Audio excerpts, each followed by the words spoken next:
जय जगन्नाथ समस्त को तुम आउ एक जिलार होमगार्ड रिजल्ट आसिक पहुँची। यहाँ हूँ खोर्धा जिलार होमगार्ड रिजल्ट।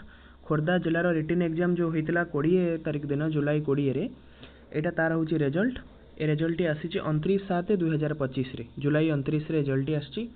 देख ये रिजल्ट तुम सीरियल नंबर लिखाई, रोल नंबर लिखाई, कैंडिडेटर नेम लिखा जाइए। यहाँ 44 पेज रही रिजल्ट रही 44 पेज तो जो मैंने जदि यार पीडीएफ चाहूच ताल तुम टेलीग्राम रे जॉइन कर टेलीग्राम रे जॉइन कर यार पीडीएफ टी पाई परिबो एवं निजर रोल नंबर चेक करि परिबो। आ जो पिला सब भी रहिला जार सब होमगार्ड एग्जाम हेनी जो जिलार पिला सब रहिला तो सेमानकर चैनल रे मॉक टेस्ट होउची तो सेमान जे मॉक टेस्ट मध्य करि परिबो। मॉक टेस्ट गुडी वीडियो देखि परिबो। से मॉक टेस्ट तुमरो जेतिक भी जिलार होमगार्ड रो एग्जाम हैला से पेपर गुडी को एनालिसिस करी मॉक टेस्ट को तैयारी करा जाउची।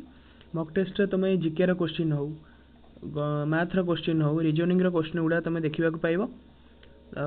डेली मध्य क्लास होउची। मॉक टेस्ट 6टी मॉक टेस्ट सरलानी।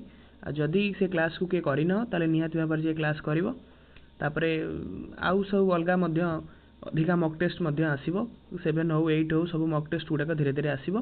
तो यार जार खोर्धा पिला जे भी सब रहिला जदि यार पीडीएफ चाहूच ताले तुम टेलीग्राम चैनल रे जॉइन करी यार पीडीएफ टी को पाई परिबो।